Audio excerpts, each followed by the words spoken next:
dyan ang pamilya mo kay gusto mo eh. What do you perceive? The score first, I think Manny on the first 2 rounds, I thought. Nasa round 7 na po yan, mga kabarangay. Maybe Pacquiao eked it out with that. Medyo matibay itong si Barrios. So, years in the air. Kung napapansin po natin, parang mahina na yung Manny's hanging tough for 46. footwork ni Tatang Manny. He's in this fight. He hasn't really gotten hurt. His balance isn't beautiful right now. But he's still, his legs are still right. Yun, matibay.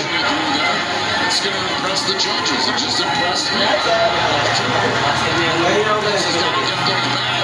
Whereas he's on top by 2 combinations. So, it's a back and forth right now.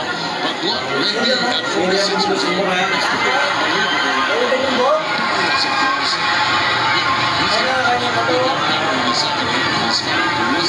That's the expectation. Thank you very much, Joe.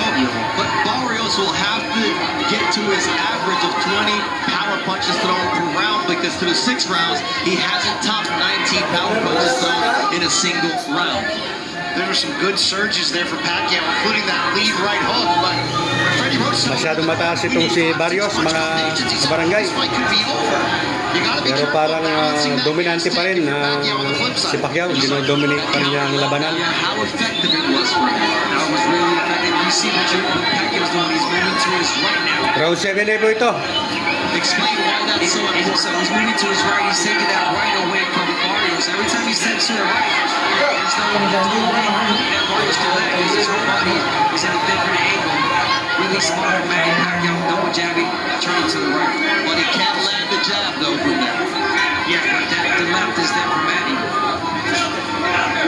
This really is, as Joe said, remarkable that we're seeing Pacquiao at this age, after this life, almost for the elite returns here with Barrios. Matibay si Barrios, mga kabarangay. Parang kayang-kaya niya ang suntok ni Manny Pacquiao. Yeah, now Barrios is letting Pacquiao get first. Getting first, taking the jab going. Barrios jab was effective. Yun. So yan po, sinisigaw yung pangalan ng The Champ. Manny Pacquiao. Talagang ganado po yung mga nanonood, hindi lamang sa live, pati po dito sa bahay. Ayan, kung naririnig yung mga sigaw ng mga nanonood.